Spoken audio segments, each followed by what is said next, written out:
ladies, gentlemen, and everyone in between. How the heck are you? Yeah, I am Diana Clarion. I am the Lavender Lady. I am in a fleece wrap, and this is the open chat.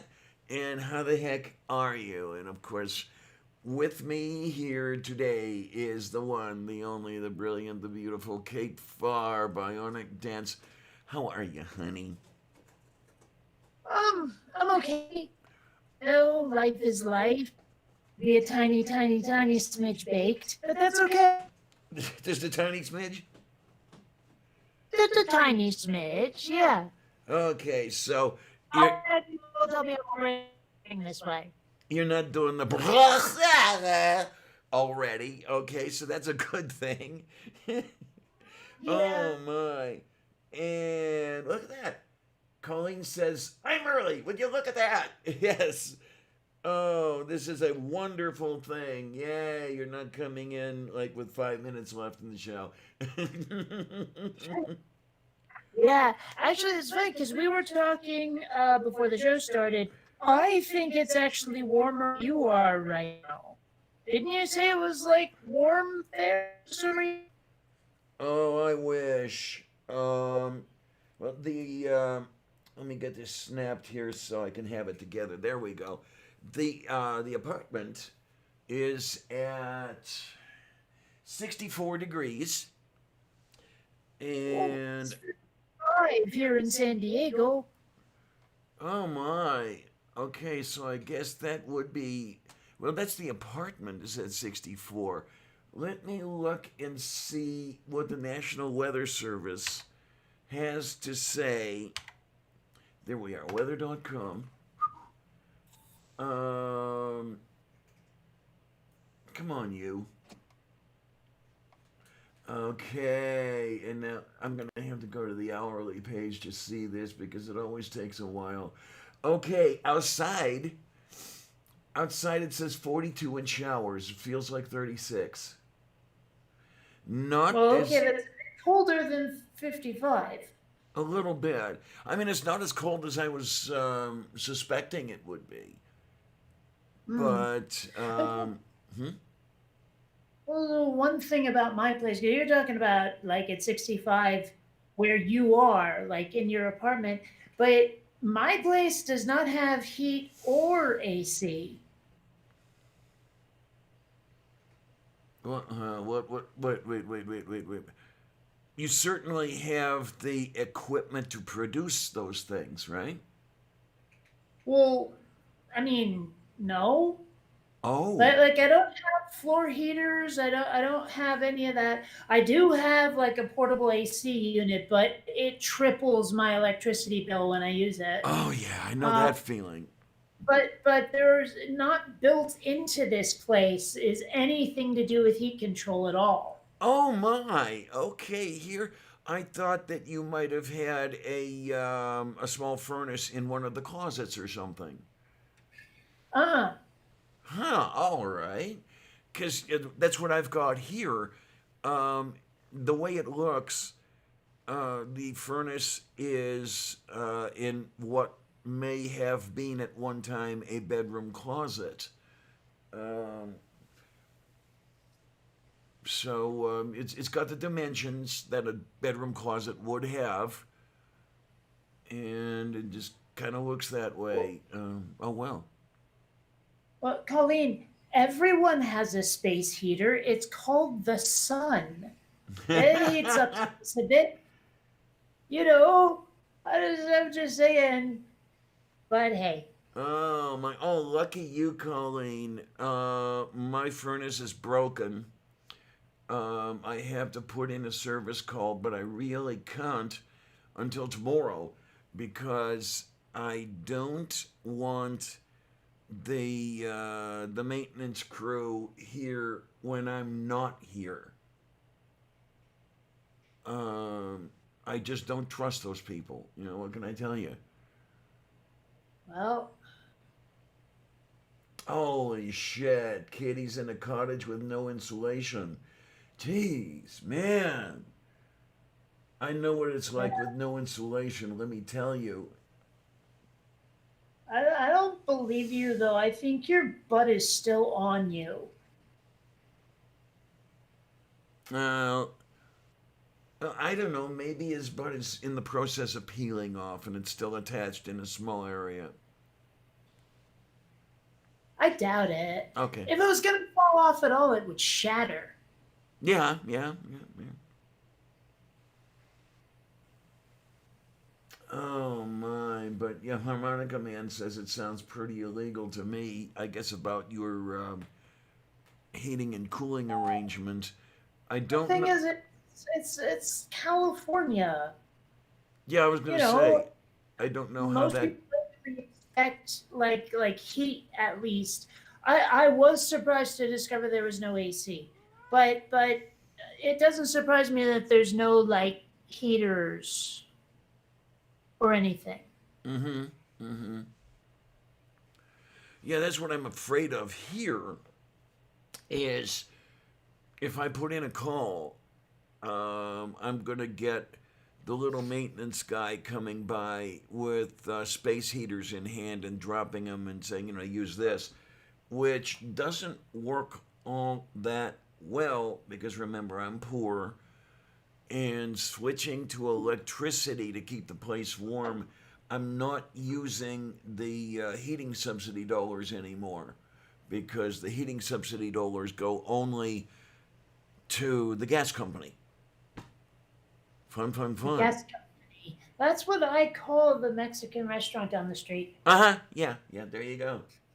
Sorry, I just that's bad. Oh, Randy lost his butt in a poker game years ago. Okay. Hmm. Yeah. Oh, my. Nice warm coffee. That's a good stuff. I'm completely out of caffeine right now. Oops. I just bought 6 pounds. Come on over. Uh, oh, he's good with the lesser degrees of heat there is making me think no. I left Vermont to get the fuck away from that kind of weather. Oh my. It can get a little chilly here. Yes, it can. Oh A my. tidbit nipply. Say again, honey? A tidbit nipply. A tidbit nipply, yes. Mm-hmm.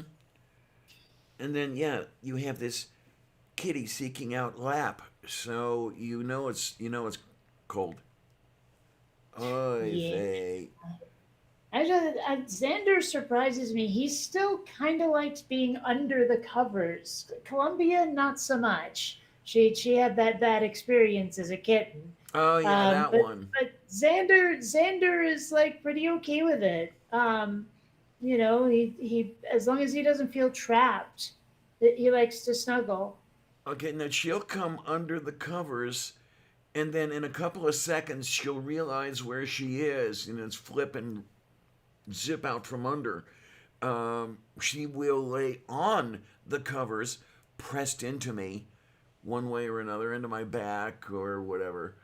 But she's not that much for being under the covers, which is unfortunate because it makes it a little bit difficult for me to wrap my arm around her when I'm under the covers and she's on the covers. Yeah, So, but what do you do? Xander and Columbia have also sort of staked out their territory when it comes to the bed. Like Xander will often be either to my left or below my knees on my right. Columbia, on the other hand, usually just stays around about head level on my right.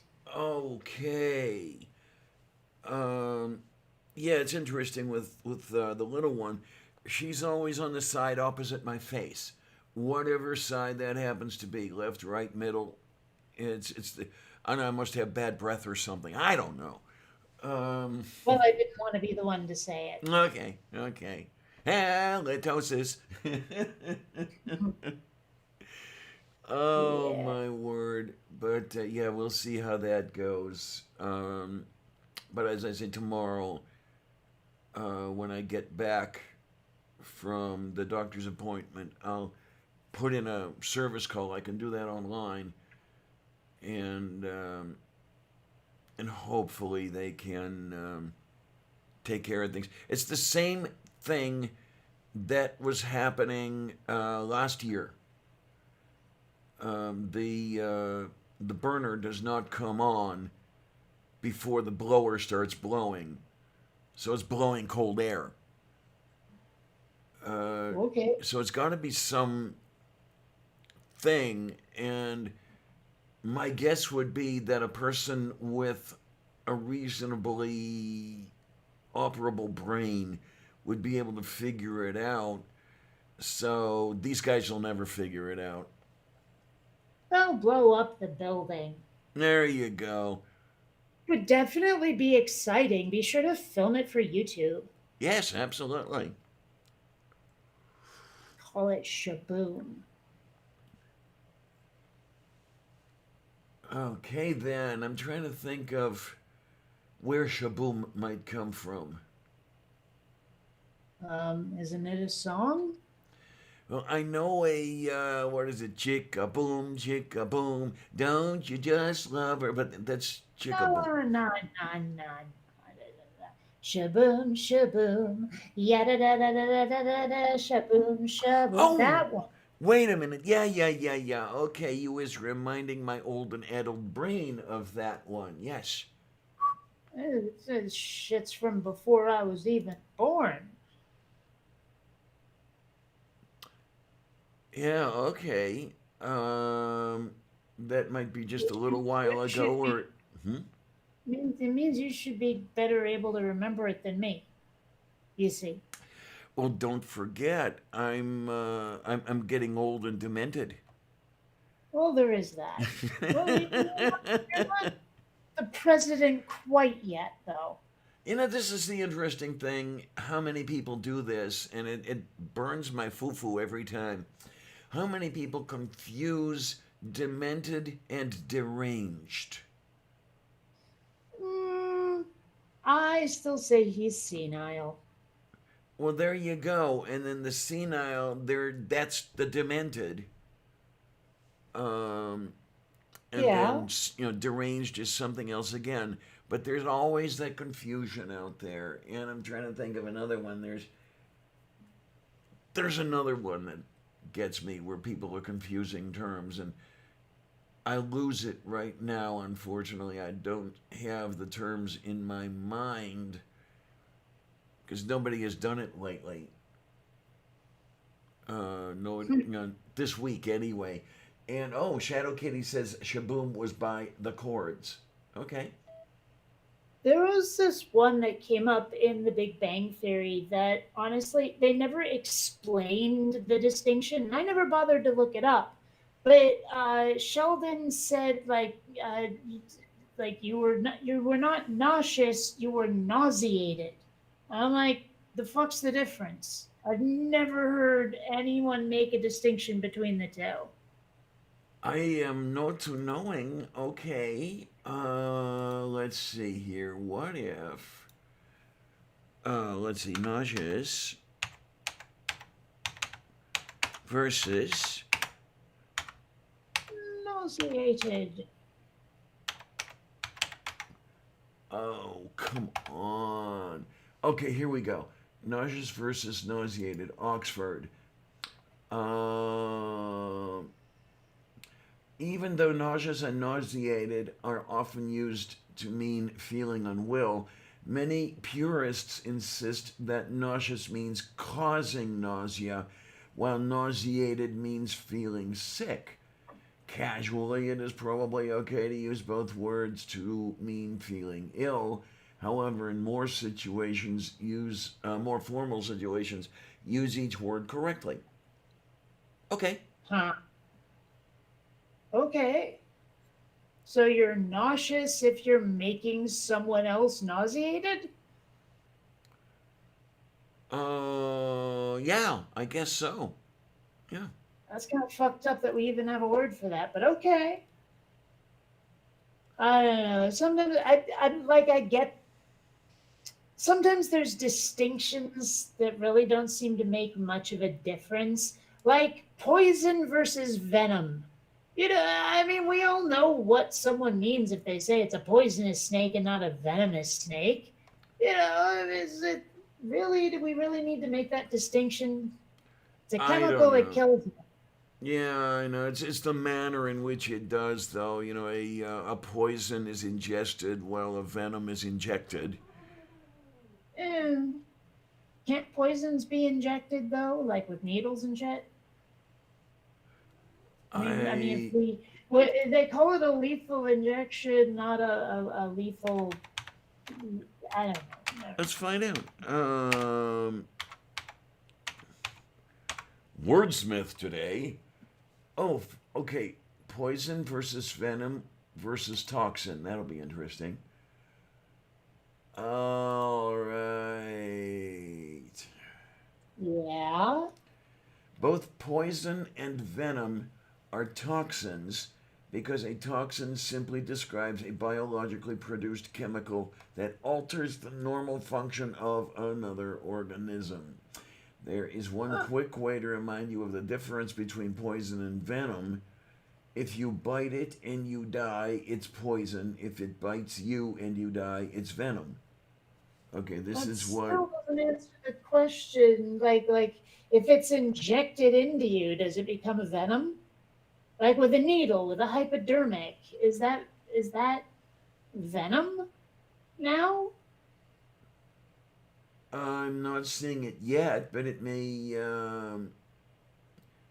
Okay, wait a minute. Poison and venom are unique in their delivery method. Poison is secreted, making ingestion or touch a requirement of the negative poisonous consequences. This is why people are said to get food poisoning, not food venoming. On the other hand, venom is injected, such as by some snake bites or jellyfish stings. So I don't know. Maybe you have it right there. Maybe injecting through an hypodermic needle makes whatever it is, the lethal injection or whatever, makes that a venom. But then What again, if it's beneficial? What if it's a vaccine? Is it still venom? well, there's the I mean, I thing guess though. not because it's not a toxin.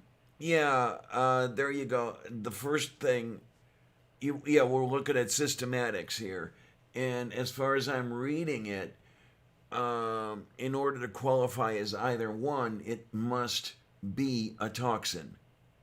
That's really what I just said. Yes. Um, yeah, once the biologically produced poison or venom enters an infected individual's bloodstream, the effects are the same. And both travel along pathways that target vital organs like the heart and the brain. Because of this, strong venom and poison can kill in an instant. But still, what if it's not a vaccine? What if it is a, like something intended to kill that was injected with the hypodermic needle there? Um, what if it was that? Is it a venom? I guess. Yeah, a blow dart, like covered in curare or whatever the fuck. Mm-hmm. Is that a venom? I have a hard time calling that a venom. I don't know. Do you call the curare or what other stuff that you put on the dirt, do you call that biologically produced? I know it's ultimately biologically produced, but how close to delivery must the production be? That's another one. It doesn't say, does it? But No, it doesn't. even so, I mean, but it still says that poisons are ingested. It doesn't say. I mean, it's definitely making a distinction between if you eat or drink it versus getting stabby with it. Mm-hmm. So, I mean, I don't know. It makes a certain kind of sense to me, though. Still, that if you cover a dart with something, it's fucking poison. You know. Yeah, If you there you inject go. it with a needle, it's still poison. It's not venom. I suppose maybe it does, like the production, how close production and injection are. do matter Yeah, maybe then. so. And of course, it can be dose dependent as well. When you're speaking of lethal injection, I know they're using now a single dose of um, sodium thiopental Are in the they? I thought, oh, because there, I've heard other things. the most recent federal um, lethal injection was a single injection of sodium thiopental. What the heck was the kid's name who was involved in, I think it was a robbery as well as murders in '96? That could be anybody. Hello, mia caparadia. I estou Well, finding. the thing is, one of like some of the stuff I've been hearing was that states were just left to come up with their own formula. Like there was no countrywide standard, no national standard for what a lethal injection is supposed to be. And some of them were actually really quite horribly cruel, where, the first injection is supposed to knock the felon out, right? Mm-hmm. And then the next ones are supposed to kill them. But the thing is that the thing that was supposed to knock them out was actually only paralyzing them. And so they're awake for the like quite horrible pain of what was supposed to kill them, but nobody knows it because they're paralyzed.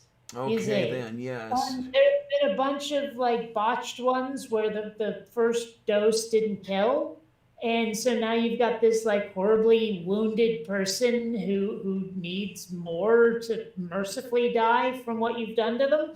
It's just like I don't know. Moo. Like that's why there was some guy recently who was going to be executed, and he said, "I want a firing squad." Okay. I really can't blame this guy. And I'm going to Yeah. assume guy because if I remember correctly, many more males have been executed than females. If I'm incorrect, will someone please correct me? Well, in this specific instance, yeah, there was a guy, Okay, but then. yeah, like I don't know. I don't think we hang people anymore. I don't know. But I wonder if that's something you can request. Uh,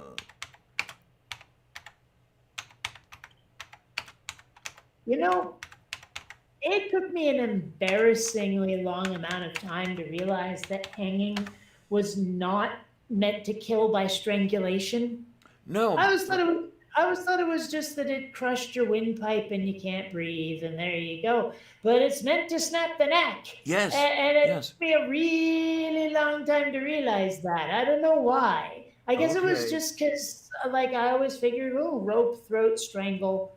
Mm-hmm. It Mm-hmm. made sense, but I was wrong. Okay. And this Google where they always have the questions. Who was the last person to be hanged in the U.S.? Rainey Betha or Bethay or whatever. Um, Date of death is listed as 14 August 1936. Last person to be publicly executed in the United States. That's not what the question was. Hmm. Well, that is a problem with Google. There's a lot of times I try to ask a certain question, and unfortunately, there's something very similar or related and much more commonly searched that just overwhelms the results. Mm-hmm. It's not fair. Oh my, oh my. But, okay, let me look and see what happens. Who was the last person hanged?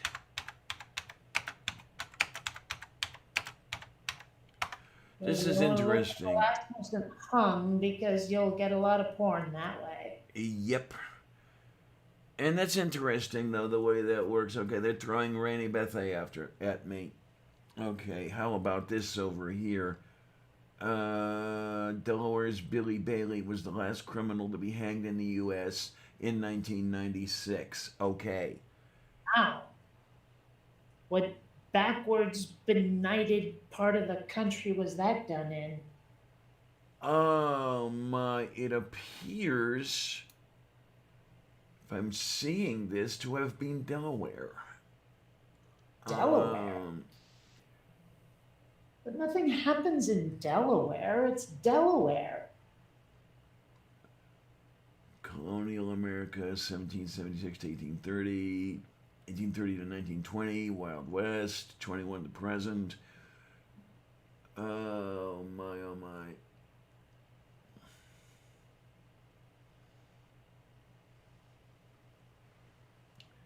Okay, the way it's worded, Delaware's Billy Bailey was the last criminal to be hanged in the United States in 1996. They're telling me that he was from Delaware, but where was he hanged? Was he hanged in Delaware? Go to Wikipedia and I tell you. That's where I am right now. Oh, Yeah, Wikipedia hanging in the U.S. I was hanged in the USA. And it's interesting now how you have those differences in the past tense. You know, if it's a picture, it's been hung. If it's a person, it's been hanged. Yeah. I wonder where that came to be. Um, I mean, it makes a kind of intuitive sense, but I'm having a really difficult time articulating why. Move. Like, Audience, we need um, help here. it's kind of like the whole copyrighted versus copywritten kind of thing, you know? Of course, that one's more obviously wrong, Yeah, but well, there is, if I remember correctly, there is no verb in copyright yeah, because it's it's the right to copy. yes. You There we have go. There we go. yes, Da Porozhnie. questionable liberty is what it is. Oh, hi, Godless Sewing. How you doing, honey? Yay!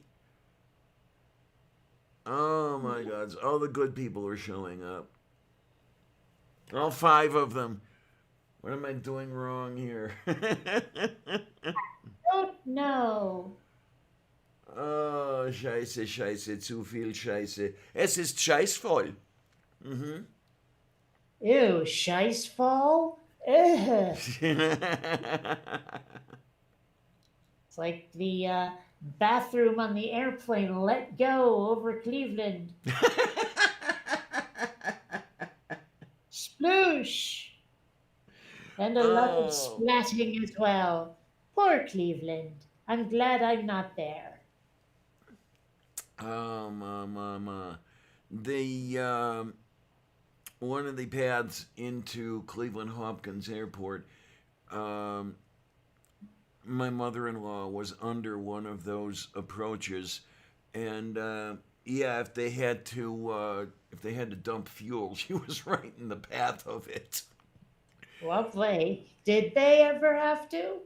I believe so, but I cannot remember how many times. Hmm. Well, okay, there is this trope that I've seen a couple of times in like TV and movies where, like some young couple or just a couple of friends or whatever, they'll lie on their back in the approach of an airplane or whatever, and they just watch the plane go overhead. And somehow this is supposed to be really amazing. And I don't get it. Why is that amazing? Oh my! I don't know that I would describe it as amazing, but it is kind of nice. Um, I would not be lying on the ground and looking up as they came over. I would be standing outside the the door to my hotel room or motel room, I should say. that's not the thing. You got to do it right. You got to do the lying on your back and watching it fly over you thing. Otherwise, it's not the trope. Okay, okay. Because what I would be doing is I would be standing there looking up, and I could read the tail numbers and everything. They were coming in that close to me. Oh, sure, but it's not the same thing. Oh, I don't know. If I last long enough, maybe I'll have to take another trip to Chicago and lie out in the parking lot or something. I don't know. My ex and I were doing that sort of thing um, under the one of the flight paths to Reagan Airport, Oh, yeah. and there was damned near a midair collision right over us. Well, did you tell them to circle around and try again?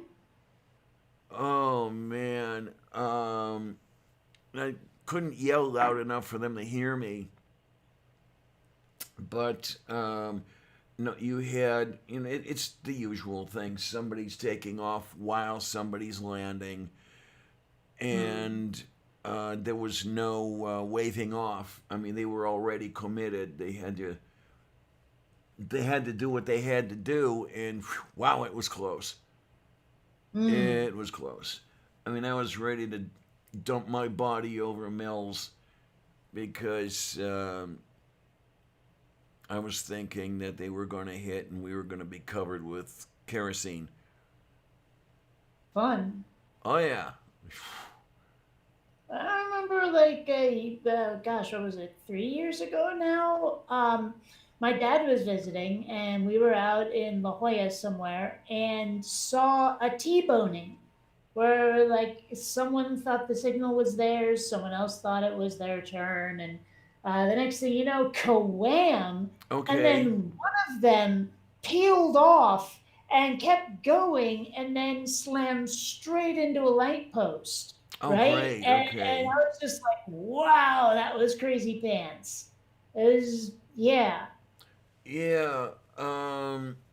When Melody's father would come out to visit us, we would often go to the waterfront to do a little shopping here, there, and everywhere. And one of those times, we were in the parking lot waiting to go through the lane or whatever it was, and we saw T-boning, and the person who was doing the T-boning, um, let me think of how this. Oh, okay, yeah, the person who did the T-boning was texting while driving and wasn't looking at what he was doing. Went out into the cross lane and whacked the guy who was going through,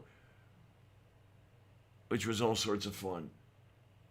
Well, see, that's why you should be more aware of other people texting because they might not see you coming at them and you have to swerve to avoid them because let's face it, texting is the most important thing. Oh, okay then. Hi, Catherine. How you doing? Yay!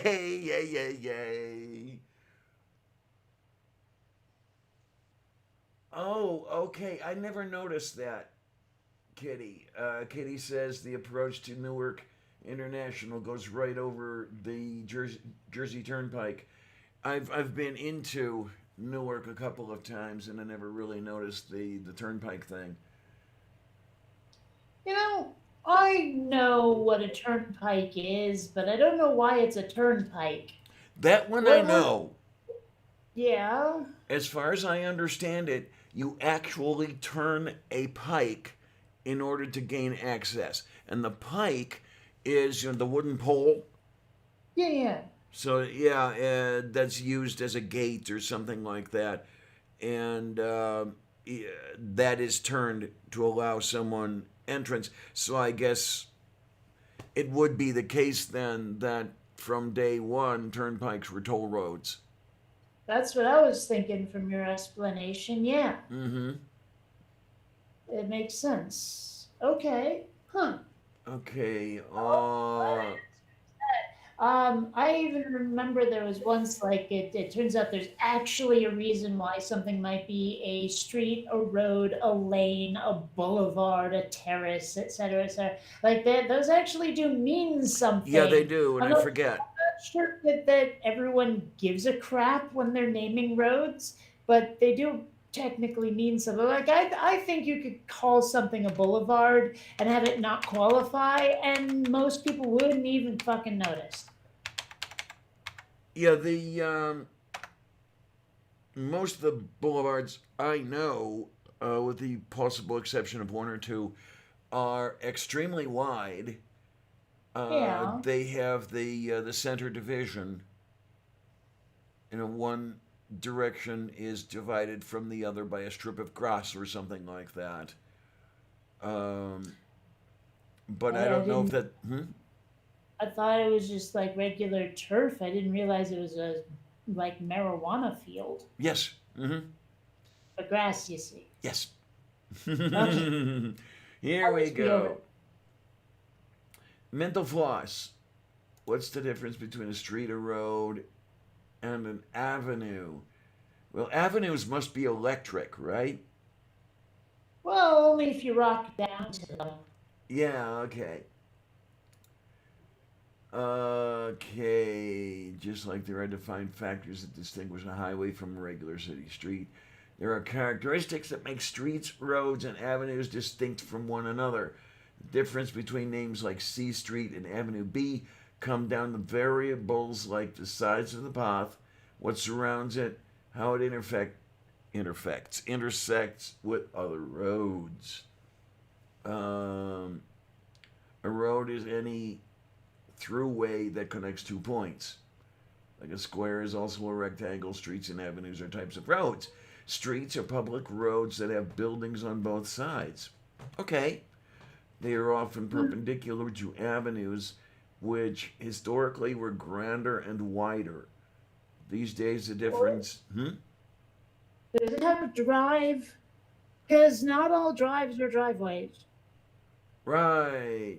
I lived on a drive when I was growing up, and it was certainly not a driveway.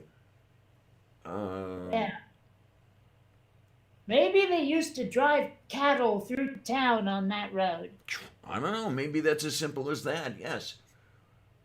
I don't know. I mean, it's just sometimes you notice how little skull sweat was expended with the naming of certain roads. You know, Mm-hmm.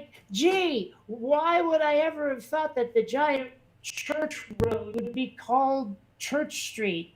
You know, because that's the main part of Burlington, Vermont, and there's like this street where like it's close to traffic. It's just a pedestrian street, and there's all these stores, and it leads up to the Unitarian Church. And it's called Church Street, and it's like, wow, didn't really strain your imagination coming up with that one, did ya? Moo. You Um. know, Well, in Homestead, where I lived 15 years here in Pittsburgh area, um, perpendicular to the river were streets, and then parallel to the river were avenues. okay, Yeah, it was just naming conventions. yeah.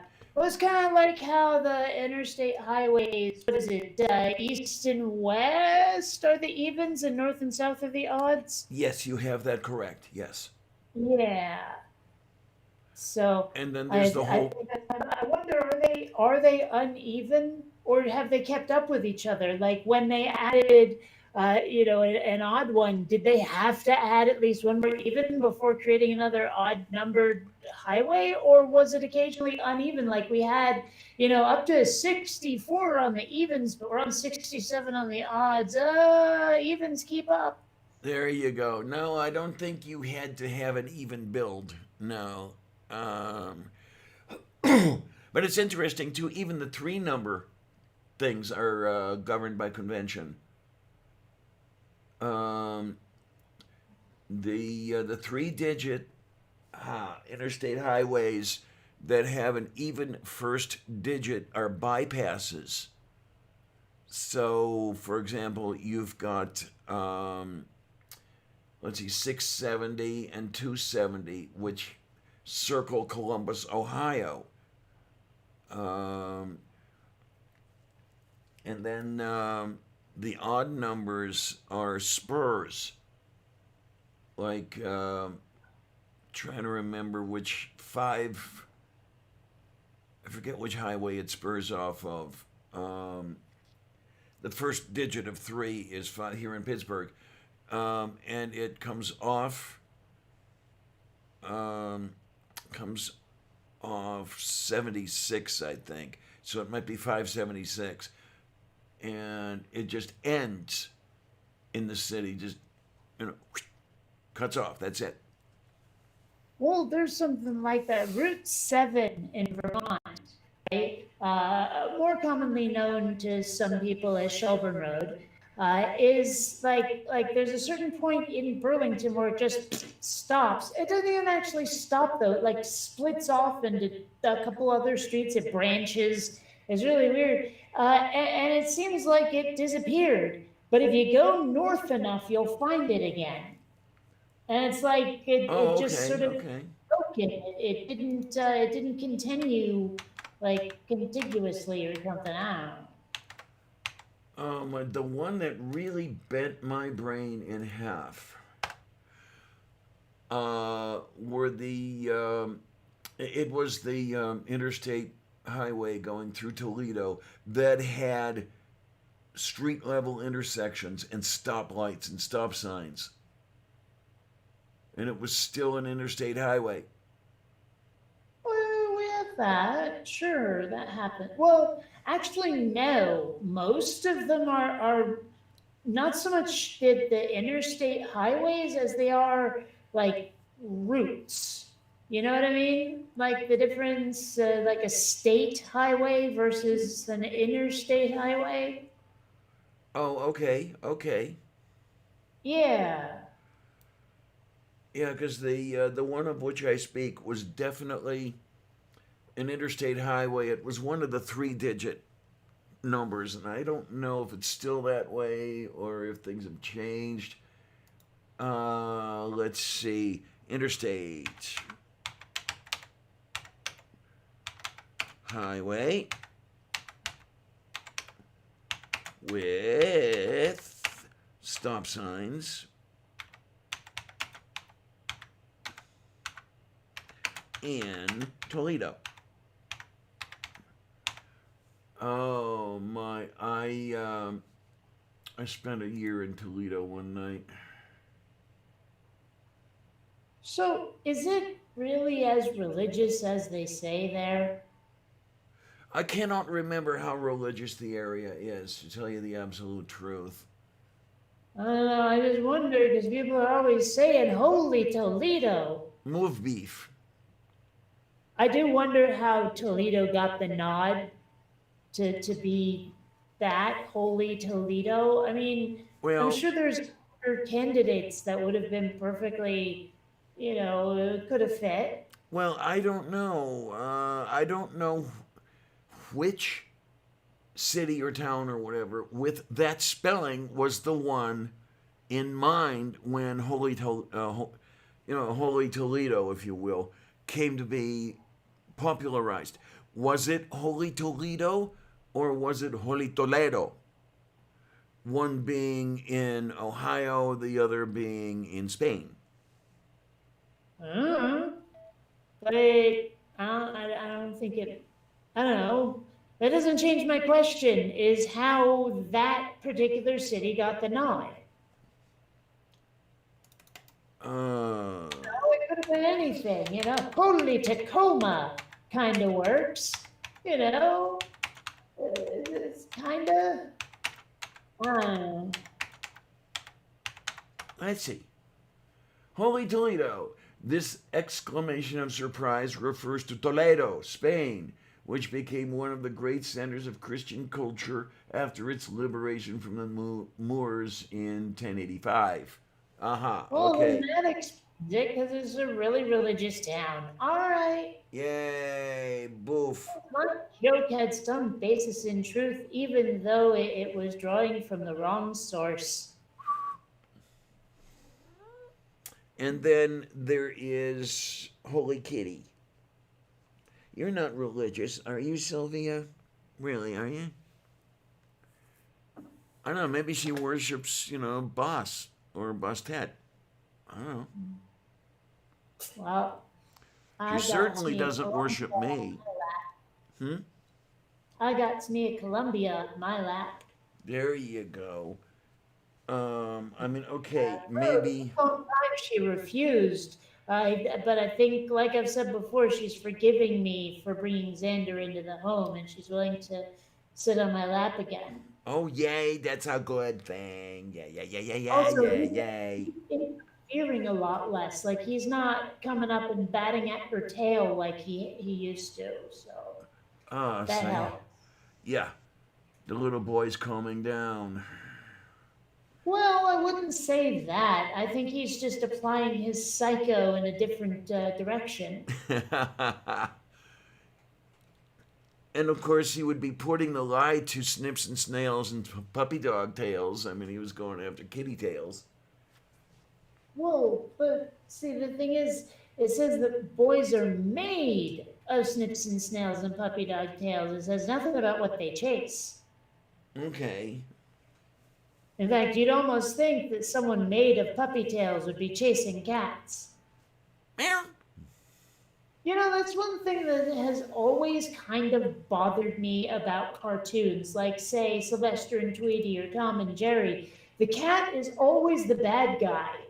They never have the cartoon where the mean old dog wants to chase the poor little kitty. You know what I Yeah. mean? As a matter of fact, uh, the stuff I remember when I would see a dog and kitten together, um, they got along very well. The dog always ended up being the kitten's protector. Oh, in cartoons, though? Yes, yes, yes.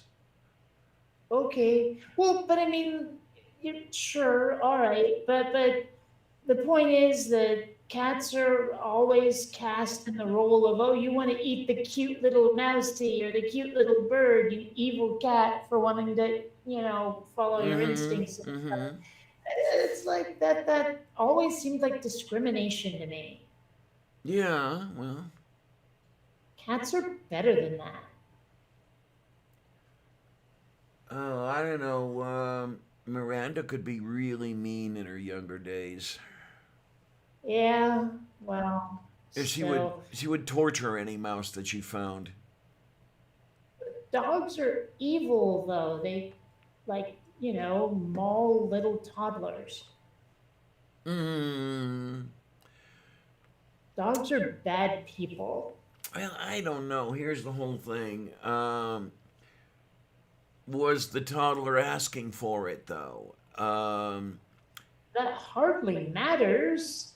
If there's a dog like that could potentially be violent, you keep it the hell away from the toddlers when you're running a babysitting service. Okay, that does make sense. It makes a great deal of sense. Um, no, my sister got her ankle bitten by a dog. She was running through yards in the neighborhood, and I guess she bothered a dog. And happily for her, when the dog bit, he didn't get the Achilles tendon, but yeah, it was in that area, and she was definitely at fault. Well, in this particular case, we're talking like 2-year olds and we're talking faces, not ankles. Uh huh. Yes. So, getting to watch that might possibly put a scar on a child's psyche. In Oh, fact, I don't they, know. Maybe. like psychiatrists or whatever, they say that you know, watching one of those attacks actually leaves greater scars, like mental ones, emotional ones, than being mauled Oh, does. really? I find that Okay. hard. I find that hard to believe, But that's apparently what they said. And let's face it, everything in like medicine and psychology is counterintuitive anyway. So what the fuck ever. Oh my. Oh geez, look at this. The neighborhood has just gone right down the tubes. Let me guess, stool. Stool's here. Uh, And let's see, Stool I says, figured it was either stool or tornado. there we go. Stool says something about an echo being annoying. So let me put a headset on here.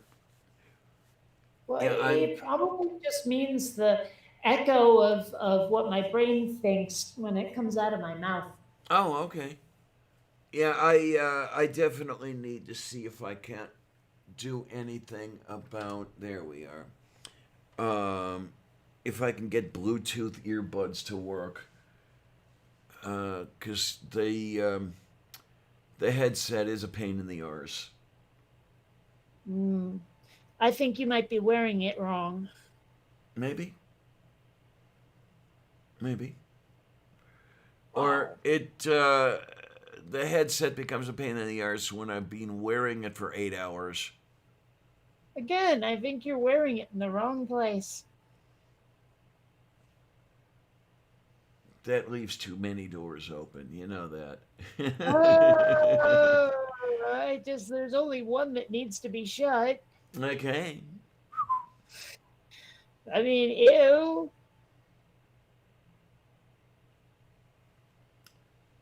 Oh. Okay. Grudge says the echo's gone, so it had to have been me. Yeah. Okay. Now I'll do some looking. See if I can find some earpieces that are comfortable, and try to see if I can't get Bluetooth working on this thing. And before you say anything, Kate, I'll reiterate that the Bluetooth on this particular system is intermittently a problem, but under the Windows system, it never works. Okay, you say so. Da Still say it's Brozhnie. Linux's fault.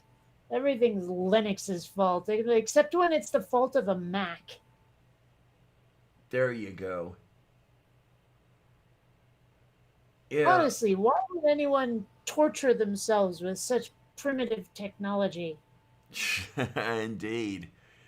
I've always liked PCs because, um, the Macs, I couldn't tinker with them. I couldn't do any building with them. Well, Where that and they're not exactly gaming machines, now are they? no, they're not. Well, that is all that matters. I can do creative things and I can play games on my PC. Moof beef.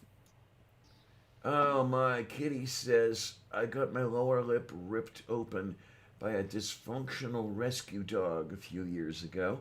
It nearly ended my life as a woodwind and horn player.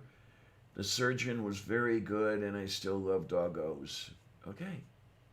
Well, Wow. dogs are still evil. Lucky Evil like you. like we're talking William Shatner levels of evil here. Okay then. I'm just saying. And then there's this kitty. Well, maybe not quite that bad, but close. Now I like PCs, and the main reason, Colleen, that I like the PCs is that I have built every computer I have owned since 1997. That's why they don't work properly. Okay. Could be, for all I know. And then there's this cat.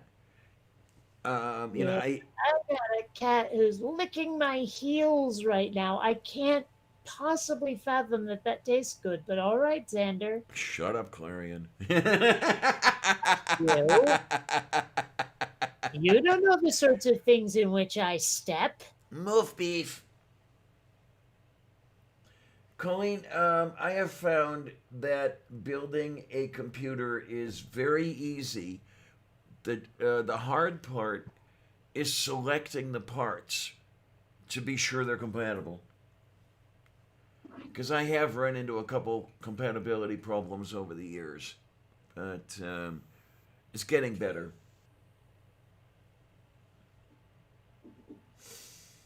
Well, Oh I yeah. would get better when you finally realize that Linux is an inferior and cobbled together operating system that's never really meant to work. Well, the problem is though that it's more difficult to get prepackaged software for BSD.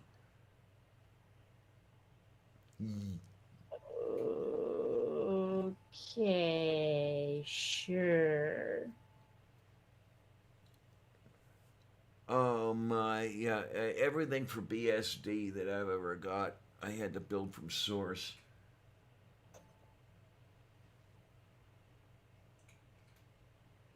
I don't know. I would have thought if you had sores, they'd just give you a cream for that and send you home. There you are. Yeah, well, you know.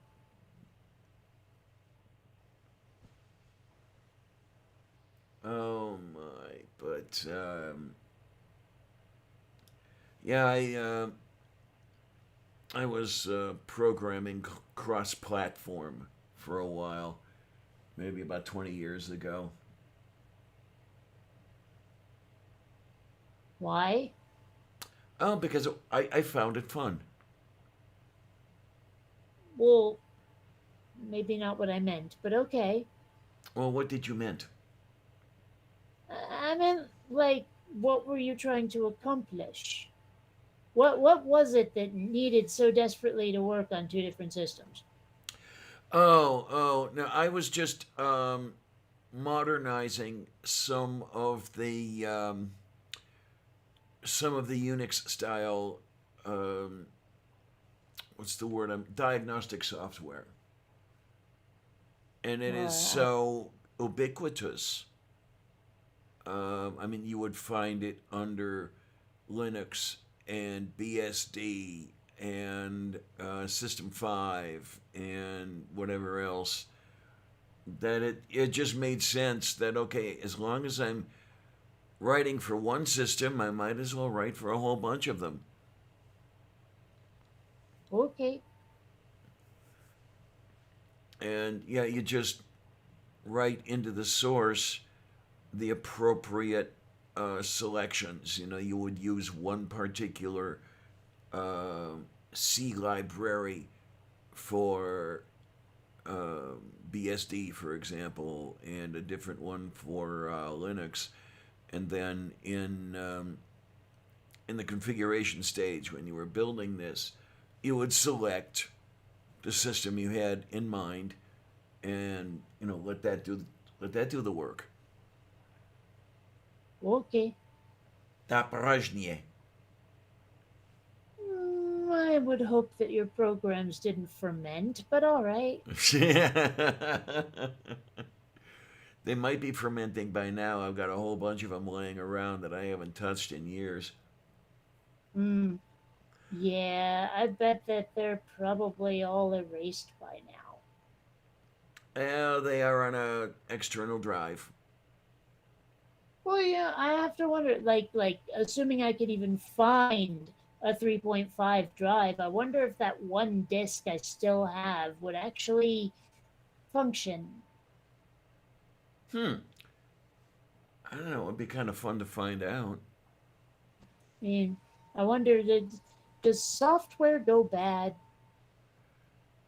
In a way, you could say that it does. In the sense that I'm thinking of is the uh, available systems would. Yeah, not what I mean. Does it literally, like, eventually the disk degrades and all of the data, like, becomes corrupt and Oh, I'm pretty sure that does crazy? happen. Yeah. Okay. I don't know how long it takes. But yeah, I could see a disc going.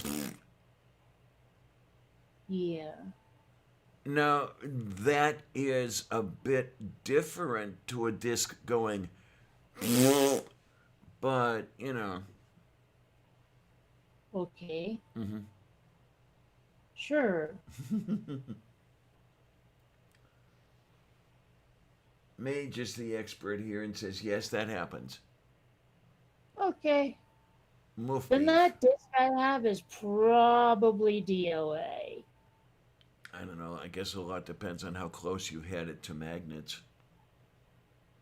Well, I wasn't too terribly cautious about it, but I'm not sure how many magnets I even own. Hmm. So, I've got a couple of pieces of jewelry that have magnetic clasps. That's interesting. Um, yeah, are you, okay. what? I said, okay. Moof beef. Yeah, there's, the piece that you see, and then there's the little bar in the back. And this is especially on stuff that you wear on a collar, a shirt collar, a blouse collar, or whatever. Um, it's always annoying to me, no matter what it is, because getting my fingers to work right and put this stuff on is not easy. And it takes, Well, it takes, I don't know, maybe 15 minutes to put in a pair of earrings. That's always fun. does it? Oh yeah, I have a very very bad coordination problem with that. Oh, I mean, usually I'm in tears by the time I get the thing together, which is why I really like things like French wires. If you know about those. probably, but explain why you like it. Oh, because all you do is put the end of the wire into the hole in the earlobe, and then gravity takes care of the rest. Isn't that basically like every earring? No, actually, I have quite a few that have clasps that are fit onto the posts. And those for me are the worst. Oh, I think I see what you're saying. All right, Yeah, yeah. French wires are open, so yeah. Well, Taya Corastu. the gravity does the rest part that threw me, I guess. Oh, there's a part of the wire that's bent, and as the weight of the earring keeps it from Oh, I going get over that. the bent part. Yeah.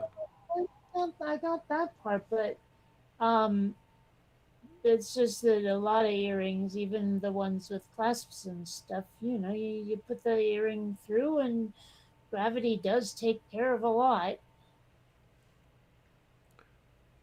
Moo, I'm not moo. sure there's gravity that's applicable to all of it. Right, right. Yeah, gravity does not necessarily apply to everything. Sure. Oh my, oh my, oh my. Okay, Colleen seems to think that the girl in the thumbnail for this stream looks kind of like you, Kate. Really? That poor girl. Oh. What? Shut up, Clarion. You just go ahead and put a sock in it. Aw. Oh my word. Yeah, is to overhear to seeing to making. I gotta look at that and see if it is to ogging and fooing and stuff and things. Yeah. No, I don't know what I'm talking about. Don't you, though? Well, I kind of get your point there. Yeah, okay. Yeah, see, I know everything, just not all at once. No, I get Colleen's point. Yeah, Oh, yeah, kind of does look a little reminiscent. Now, oh my word, this thing over here says one is watching. That can't be right. okay. No, that can't be right. Try refreshing the page. Yeah, that might has to be. Let's see what we got. We're gonna has to that to looking to making. Now it says three. Only three? Oh my, we must be boring everybody here. Yeah, because we're only catching three. I don't know. I'm not sure how interested people are in the naming conventions of streets. Okay. Well, we're gonna have some stuff to talk about next week. Let me tell you. Are Uh, we? well, the impeachment trial is supposed to begin. Oh, that, yeah. Yeah, and Oh, it's funny how, like, news has suddenly become super boring. yeah, isn't it? I mean, I'm not wishing harm on anybody, but let's face it, the things we have to be worried about have narrowed themselves down to pretty much the virus. Mm-hmm. I mean, I'm assuming anyway. The possibility is still there for, like, they were talking about making those raids on every capital in the states and all of that, and they never did it. All And, right. and but someone somewhere might still want to cause a little mischief. So maybe there's more to worry about than the virus. But for the most part, the trauma drama and all of that has really calmed down. Mm-hmm.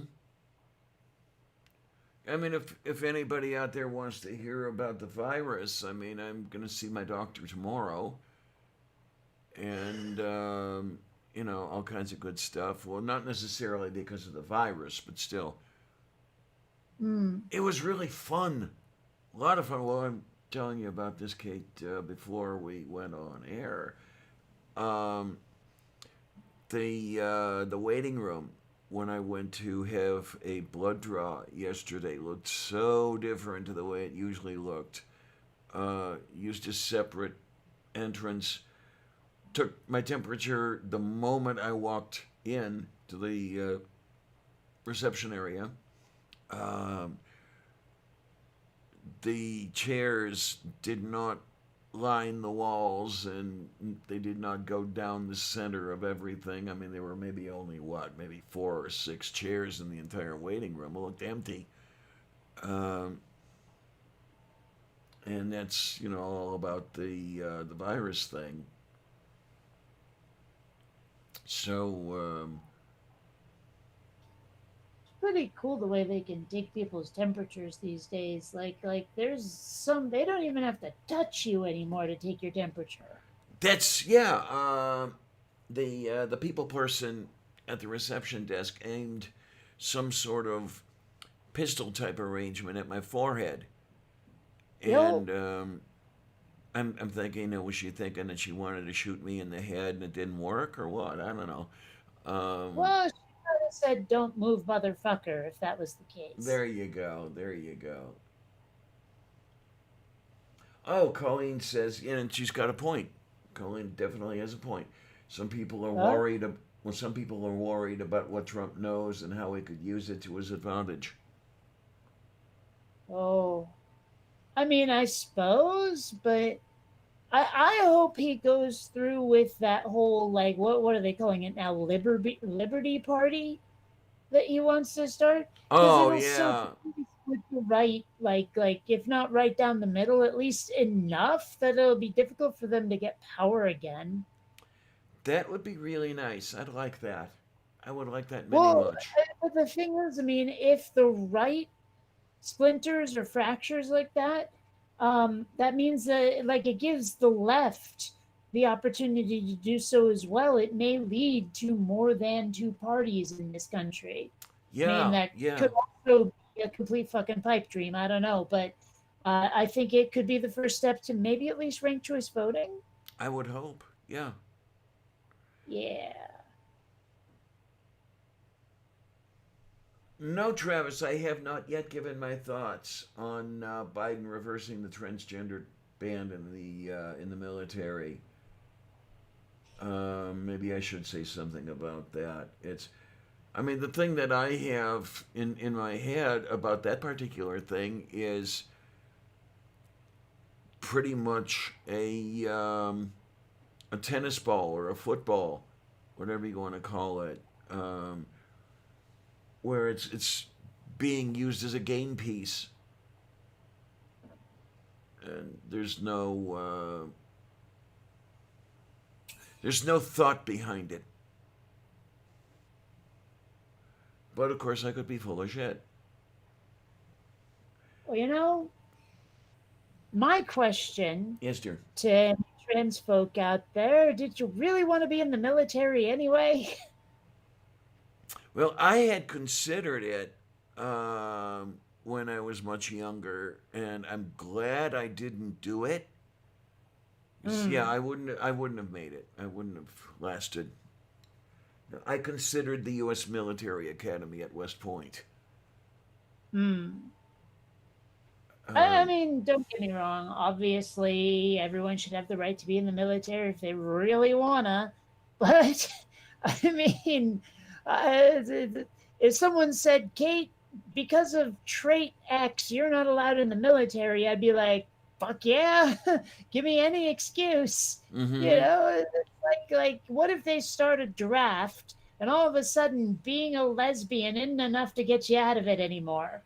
There you go. You know, like Yeah. it's like not only am I gay, but I'm packing a vag. You don't want me in your military.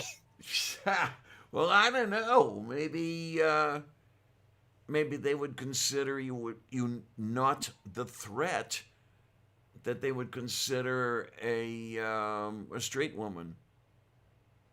I don't know, but the point is that like it wouldn't give me that out anymore. Mm-hmm. Mm-hmm. You know, it's just like well, whatever.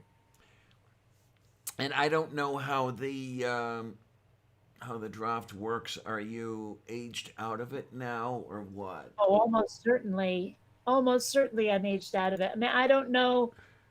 I'm sure the cutoff was like 30 or something. Okay. Okay. Bojekista. 35. Yeah, you're out of it. Yeah. Well, we knew that. I'm completely out of it. People also ask, can I join the military at 45 years old? Oh, this is interesting. Mm. This is where sources Google turns up contradict each other. The Army has the highest cutoff age for new recruits at 42, which Huh. was increased from 35 in 2006. Navy is 35, Marines is 28, Air Force is 27. Okay, okay. Well, it would appear that I can't even volunteer for the military now. Yeah, I feel left out. Nobody will take a 63-year-old trans woman. Actually, you could go out and murder somebody and then turn yourself in. They'll take you, Turn myself into what? a prisoner. There you go. Don't try to be clever with me.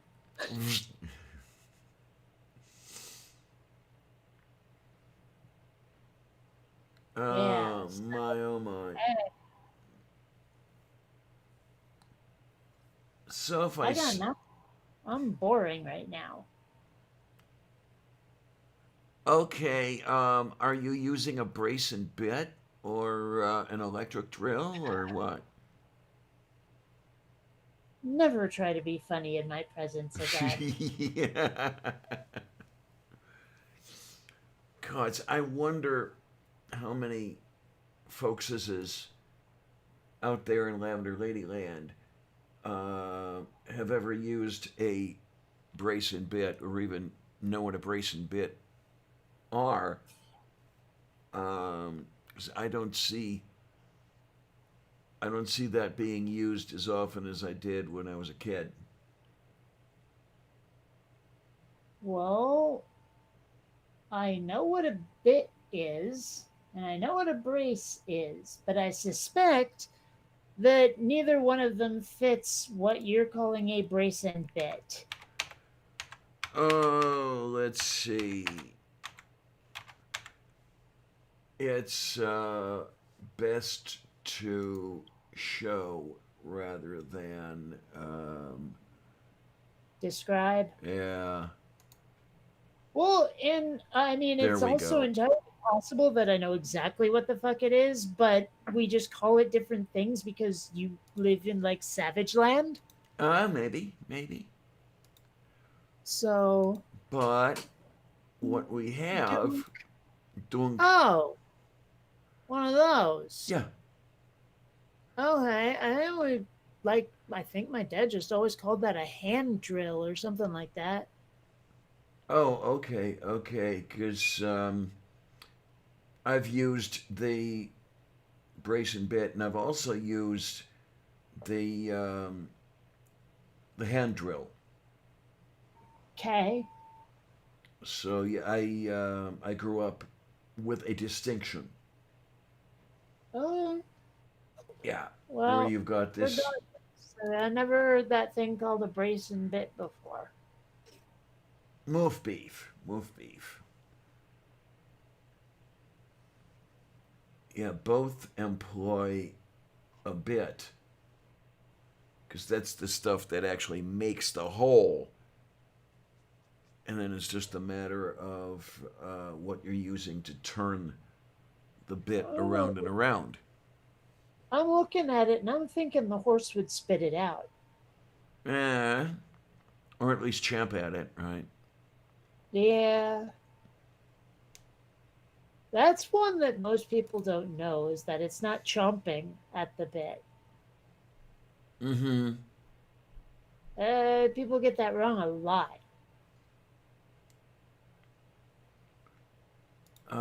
Chubby, I why? mean, understandably, it's not like champing is a word that people use a lot. I mean, it's most people when they think of champ, they don't think of it as a verb. They think of it as an abbreviation of champion or possibly Champlain. So, you know,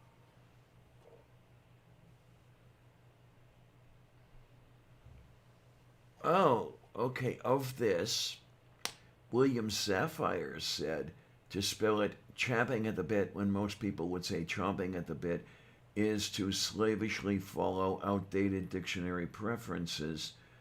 Well, I don't know if I'm agreeing with him or not. okay, you say so. I mean, I don't think you're legally bound to agree. Imagine if you were. What a weird world that would be. Uh huh. Okay, what we have over here, if you can see where I have my cursorness, in other words, you have to have something to chomp on if you want to use chomp. A horse doesn't chomp or bite the bit, he champs or grinds his teeth. Okay? Yeah. Hmm. All right. And I'm just the one to recognize such differences, as far as that goes. Hmm. Well, you know how weird I am when it comes to language. Yeah, and how quite frequently and embarrassingly wrong you can be about language too. Que parodja. Oh, wait. It is from someone who thought it was iodine. Yeah, well, just like it's, fluorine and chlorine and astatine. Yeah. It's still iodine, like it or lump it. Oh my, oh my. Oh, look at that chocolate cake. Oh my. Chocolate cake, eh? Yeah, tonight, well, for me, tomorrow morning at, well, in my time zone at 1 p.m., 1:27:21, uh, Purple's subject is National Chocolate Cake Day. God, that looks good. You know, I like I like chocolate. Always preferred more like a vanilla cake or a pound cake or a cheesecake or something. I was like chocolate is often a little on the oppressive side. It feels like Okay, okay. it's heavy, very heavy. My babka used to make an amazing cake. I'm totally from Yeah. scratch. She would make pound cake or angel food cake or whatever you want to call it, and then slice the cake that she baked and layer it inside a, I guess you could call it a cake mold. Um, the standard profile of a cake. That's what you would make inside this cake mold. Um, a layer of pound cake, and then a layer of homemade chocolate pudding, which was more a cake filling, and then a layer of pound cake. And you built this thing up until you finally got it to be a cake. Then, put the plate on, flip it over, um, do a frosting of homemade whipped cream, spread that all over it, and then the only problem that it had was the maraschino cherries. Maraschino cherries as garnish on the whipped cream.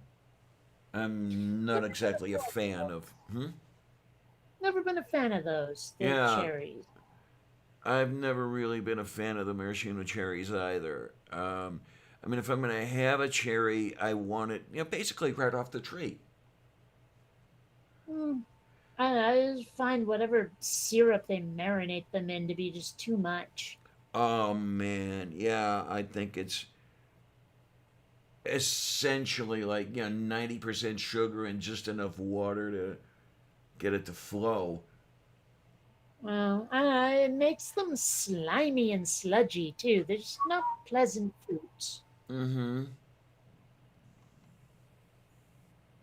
Yeah, I don't know if the cake she made has a name or not. Um, Well, to be honest, it sounds like the turducken of cakes. kind of. Mm, but I'm all hungry. Although that might just be the weed. Ah, okay, okay.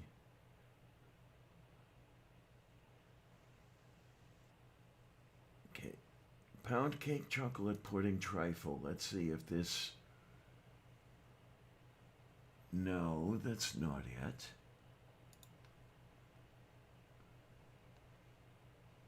No, that's not it. Oh well.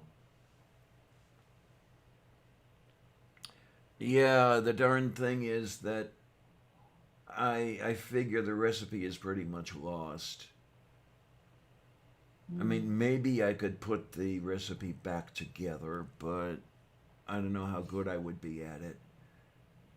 Reminds me of this one episode of Friends where Phoebe was trying to remember her grandmother's special recipe for chocolate chip cookies. And she's like, yes, it was a French recipe. It was by someone named Nestle Toulouse. And they're like, Nestle Toll House? Yeah. And they're like, is this the recipe? And they hold up the chocolate chip thingy in a bag of it. It's just like, yeah, it is. Oh my God. So yeah. Nestle Toulouse. Oh my word. Oh, This that's. is- I bought a couple of bags of chocolate chips and I haven't done a thing with them yet. I love chocolate chip cookies. The thing is, I have to be really careful as Hmm. far as the chocolate chip cookies, or even were I to try to resurrect the cake recipe, because I could easily end up gaining back everything I lost. Yeah. You know, um, like I like ginger snaps better than chocolate chip cookies. Oh, okay, okay, I really like ginger, so I just like ginger in general. okay. The amount of ginger in something makes a big difference to me. Um, there is a point beyond which it's too much ginger for me. I I, Agreed. I can't uh, pin that down precisely, Yeah, but I know it exists. Yeah. Tarado but cosita. there's levels though. Well, Like yeah. you can definitely hit some reasonable thresholds. Mm-hmm. One thing I decided that I don't necessarily care for is the ginger whiskey that my ex really, really loved. I'm not a fan of whiskey, but I would try it. Yeah, I've tried it, and I don't know if it's the ginger itself or the combination of the ginger with the alcohol, but yeah, I really can't do all that much of it. Well, ginger ale goes really well with Captain Morgan. Oh, I'm gonna have to try that. Yeah, because I've got Yeah. the Captain Morgan that I bought. Um, hell, I think that was for maybe Thanksgiving. Ah, If it wasn't Thanksgiving, it might have been Christmas, but I'm pretty sure it was Thanksgiving. Um, and I had maybe, I don't know, 3 or 4 shots out of it. well, I'm trying to remember. Oh well, okay, I do remember the last time I touched the Captain Morgan I have, and that was when I was on Hopswatch's show. But prior to that, I don't remember. Might have been Christmas. I don't know. Oh, okay then. Sometimes I think I should just like I don't know, do one shot every night till it's gone, just to polish it off, so I don't even have the story to tell. But Uh, then I look at it and I go, I don't really wanna though. So well, that's the I thing. Yeah. yeah. Yeah, with me, I do from time to time think about buying a fifth of scotch. And with what happened with the last scotch, I mean, I'm pretty much suspect that it went bad. But of course, I had the scotch for, I think by now, 20 years. Right. Okay. But what I mean is my desire for alcohol in general just sort of evaporated a few years ago. Uh huh. Yeah, I know that feeling. And that's the source of my I'm not sure I really wanna when I look at the bottle. I'm like, Yeah. well, I could do a shot and just, one a night until it's gone, but eh. Oh my, oh my. Yeah, it's interesting that way it is. Yes, it is. Yeah. And it's og and it's faux and stuff. Wish I knew why I stopped. It's not that I stopped liking alcohol. I just stopped feeling the need to pursue it. Yep, And yep, yep, yep, yep, yep, yep, it's yep. it's not like I was ever an alcoholic or anything. I had what, maybe two doubles a week in a one weekend, maybe. Mm, Like that was probably my upper limit. That's not an alcoholic, right? But like even that tiny bit, just like to me, I said, eh, you Amanda, know, yay! I don't know how or why. That's just weird to me. Okay, then. I'm not even sure if I want it back. I've done pretty well without a desire for alcoholic beverages. Because it's been, oh, for fuck's sake, a good a good 30 years since I've had enough of a desire for alcoholic beverages to go out and get a whole bunch of alcohol. Well, and maybe part of it is just that the social aspect is gone. I mean, I liked to drink at the club. I never really drank anywhere other than the club or a party. So maybe that's part of it. Is just now I'm here in San Diego and there's a virus and no one's really going out to partay. So maybe that's part of it. Is just I like to drink socially, but not otherwise. Okay, I've pretty much lost even that. Yeah. Well, I don't know. I mean, I don't know if I have or not. It's I can tell you now when we can safely go out and reasonably expect to not catch COVID. You better believe I'm going out to a club and partying down. I'm sure a lot of us will. Moo, moo, moo, moo. There's a dyke bar not too far away from here. I could go in. Mm. I mean, Yeah.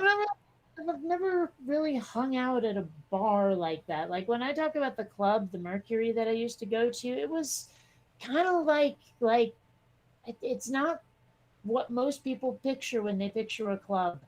It's hard to explain what it's like in there, but it's more like a clubhouse than a club, if that makes sense. Okay. Okay.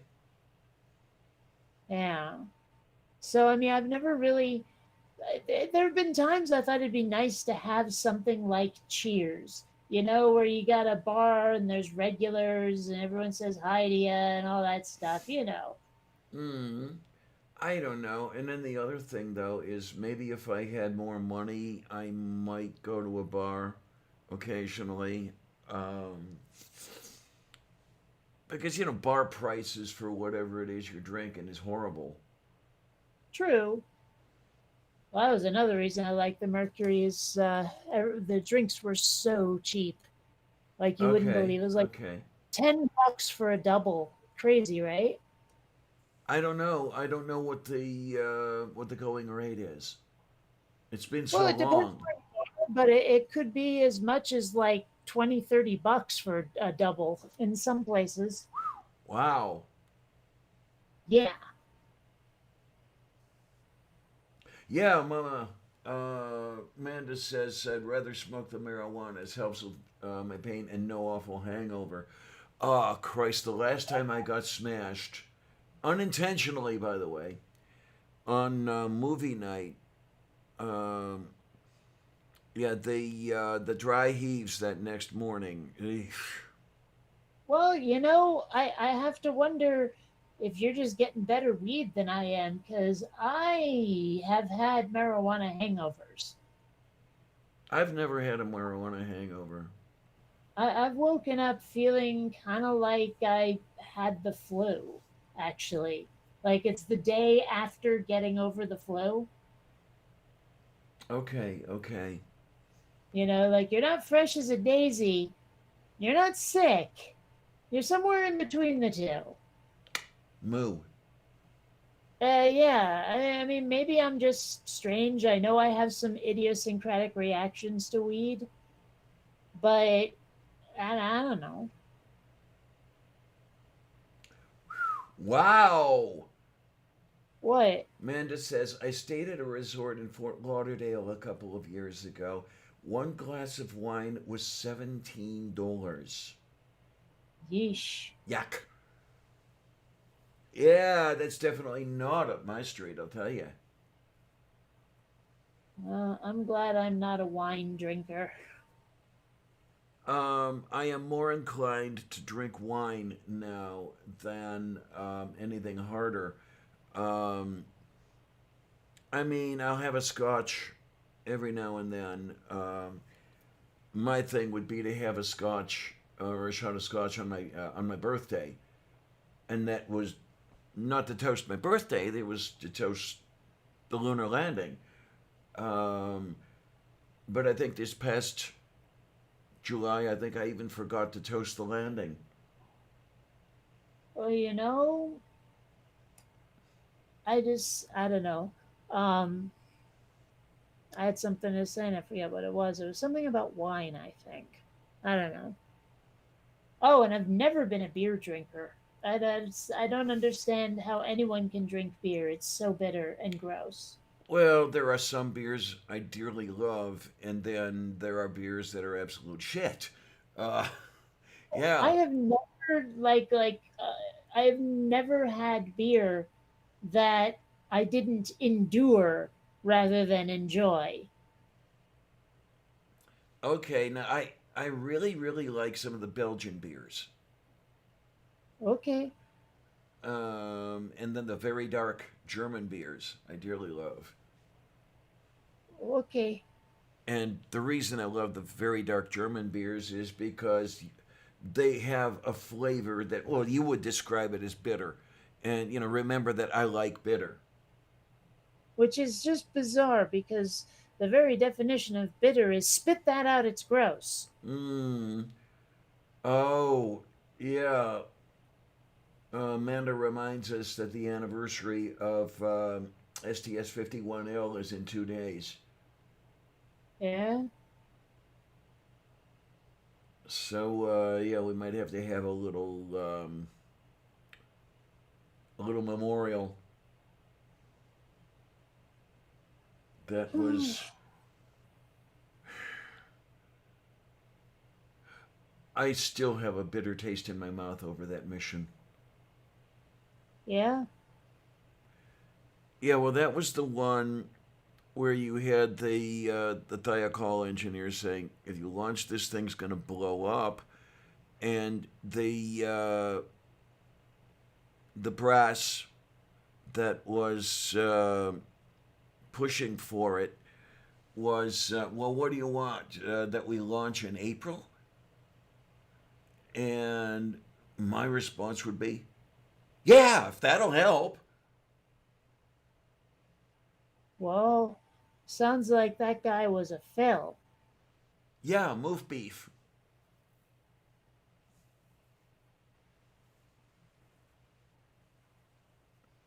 Oh, so Amanda worked for the Challenger Education Program. Okay, then. Yeah. I still remember what it was like watching that thing blow up. Wow, yes. I remember exactly where I was and what I was doing. Because I was in fifth grade and we were watching it in class. Except it wasn't class. Mrs. Cronin owed the class lunch because she lost a bet about who was going to win the Super Bowl. Oh, okay. Yep. Okay, so back when the Super Bowl was played in January. Okay, yeah. Yes, I don't know. I never really watched it. So, um, I seem to vaguely remember she supported the Bears, but I don't know who the fuck else was playing. Um, Still, so that's why we were watching the launch was because we weren't in the lunchroom in the cafeteria like normal. Moo. Yeah. Oh, so Mage saw it from his living room window. Hmm.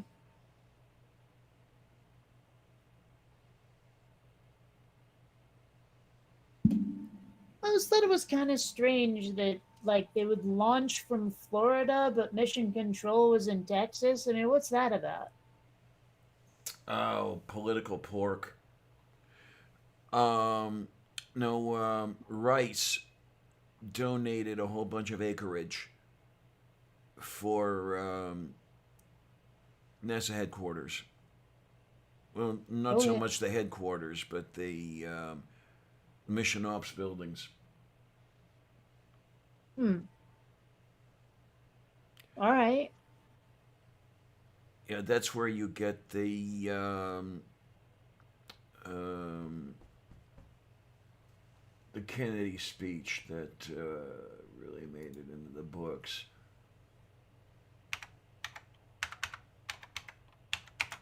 Sure. I mean, we know the speech.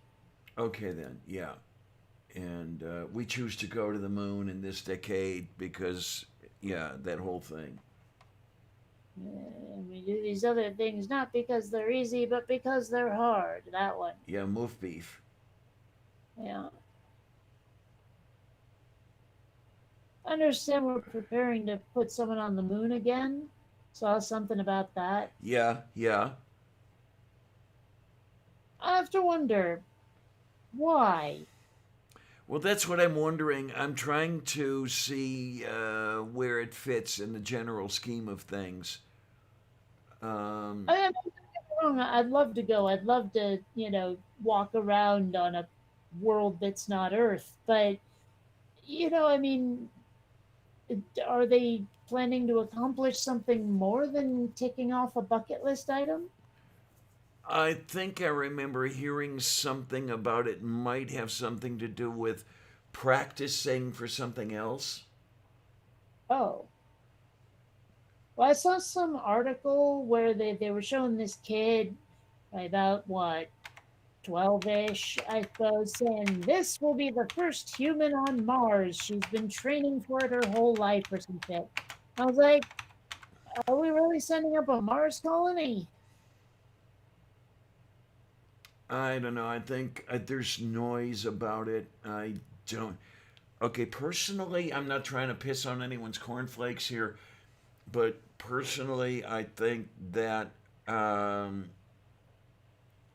even if it's a good idea to go, it's not going to happen anytime soon. There are still quite a few hurdles to overcome. Yeah, I don't. I think that if we do send anyone, especially if we send them anytime soon, they'll just die on Mars. Uh I huh. don't think that I don't think that there's any chance to like survive it um, with today's technology and with the fact that they're so far from any kind of rescue. And like, who knows if this Earth is going to go to shit under our feet, and then kill Yeah, us and yeah, the only ones left there, and they don't have support from Earth. And there are so many reasons not to do it now. yes. I mean, eventually, okay, I can live with that. Well, you don't want to use the word We cle- know what you meant. yeah, but as far as where was I heading with that? Hoboken. Okay, that would work. I've been there. It's not a place I'd want to spend any time. Yeah, I've heard it's a hole. Pretty much. But then, New Jersey. I mean, about the only good thing I've found about Hoboken was the Stevens Institute of Technology.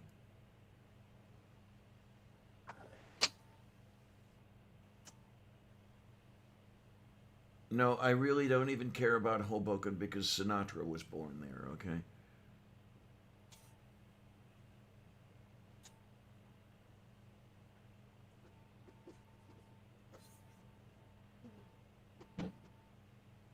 Okay, this is interesting. Let me see You if I can. know, the existence of Sinatra implies the existence of Virtue Natra. Yes, it does.